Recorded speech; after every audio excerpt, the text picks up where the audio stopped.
bienvenue sur encore une page.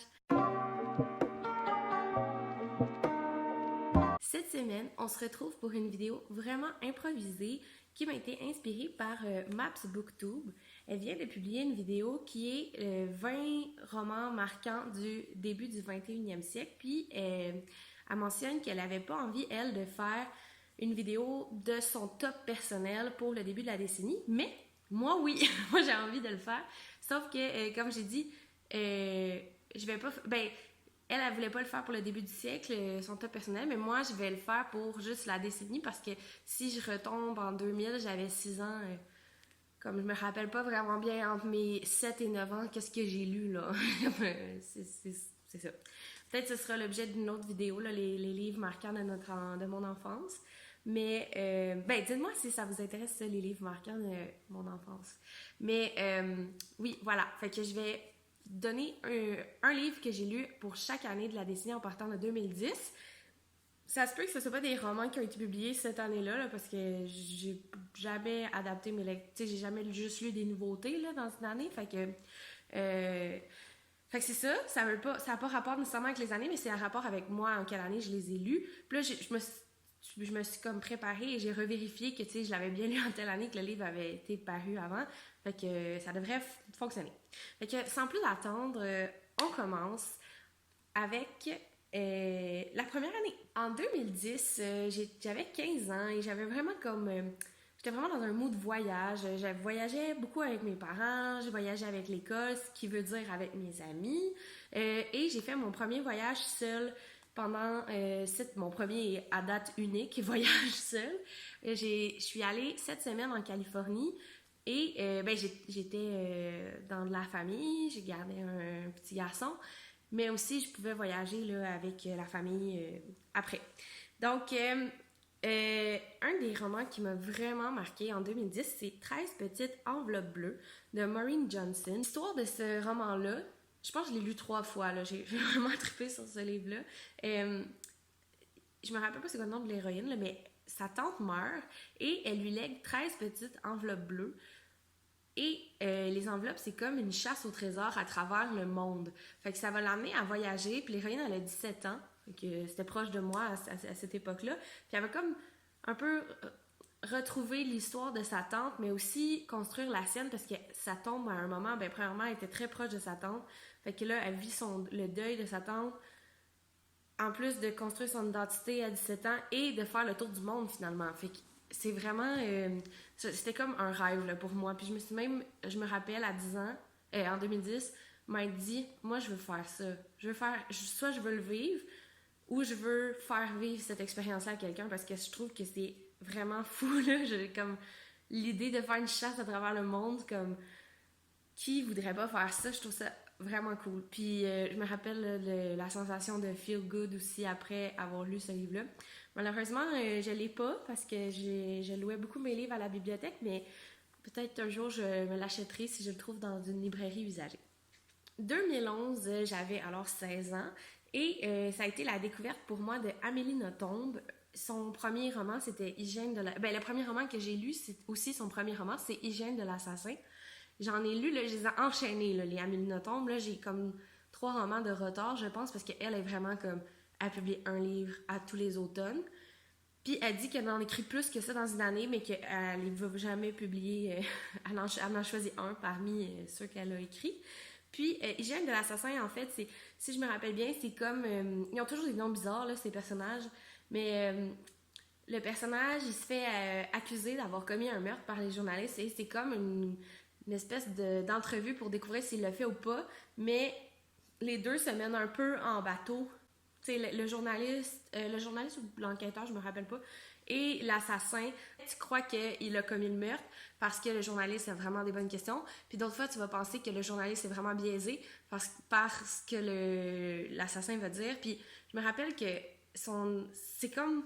C'était la découverte d'un univers parce qu'Amélie Nothomb, c'est quand même proche de sa vie, ses livres, mais en même temps, genre, c'est comme un autre univers. Je sais pas, genre, j'ai vraiment comme embarqué là-dedans. Puis là, comme ça fait longtemps que j'en ai lu, c'est comme loin, mais 2020, peut-être, je recommencerai à lire les Amélie Nothomb, ça serait vraiment une bonne idée.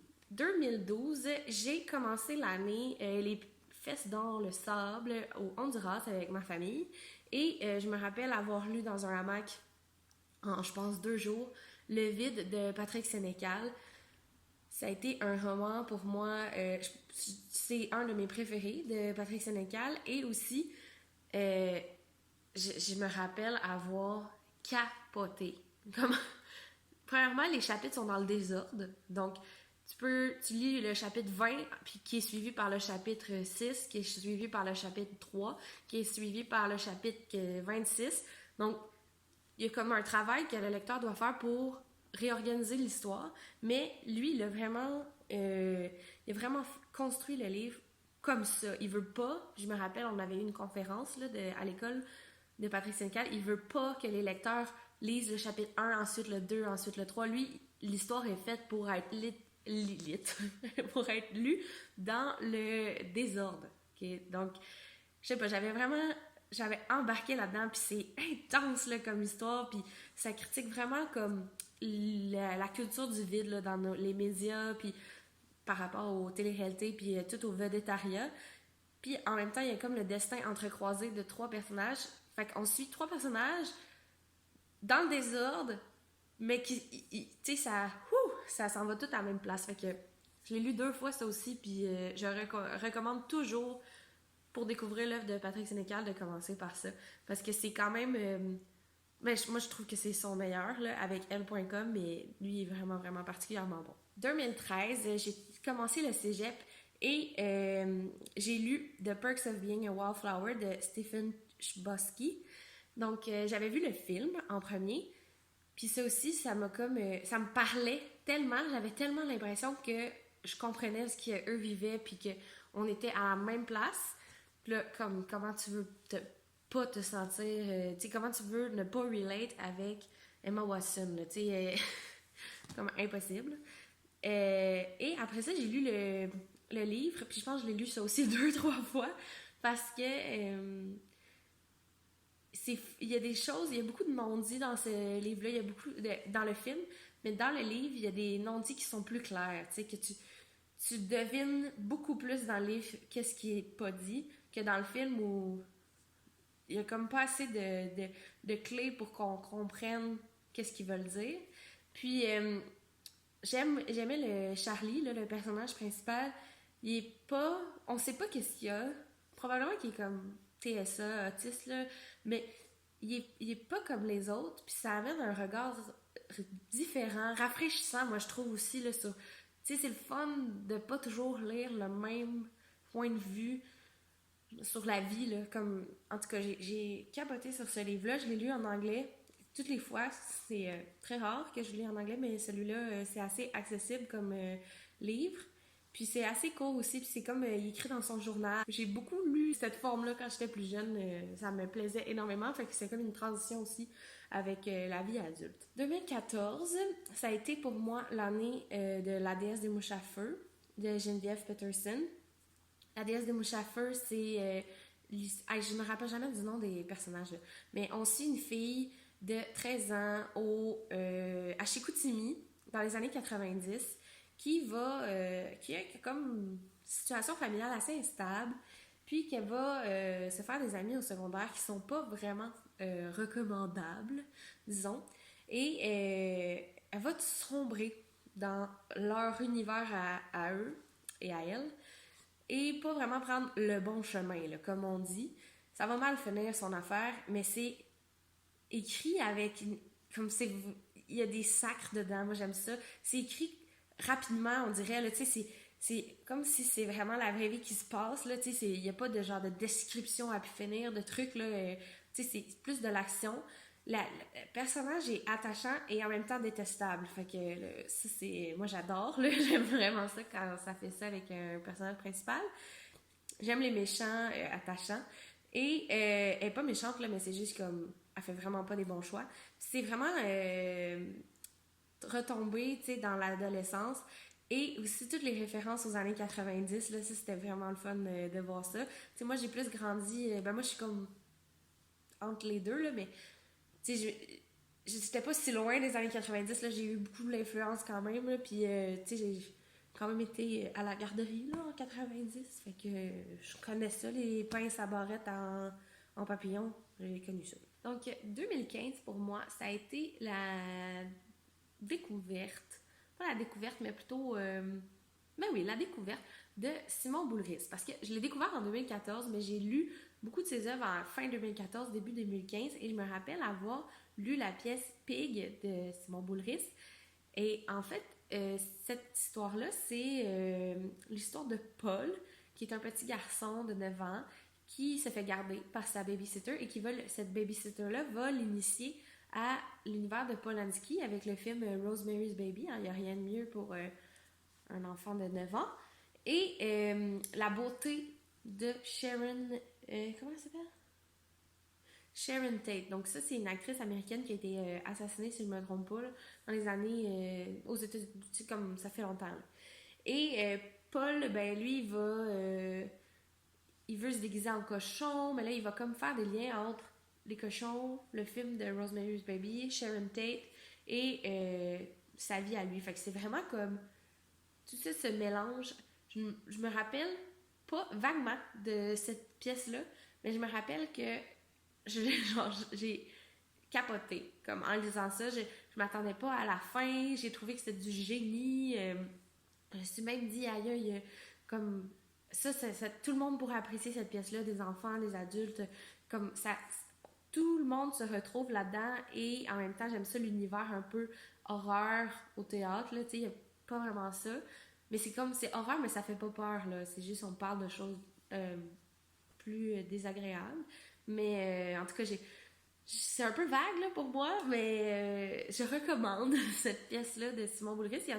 Il en a écrit des pièces, mais c'est pas sa spécialité, puis il en fait de moins en moins, fait que peut être intéressant si vous aimez Simon Boulris, mais vous n'avez pas tout lu, de s'intéresser un peu au volet théâtre de son œuvre.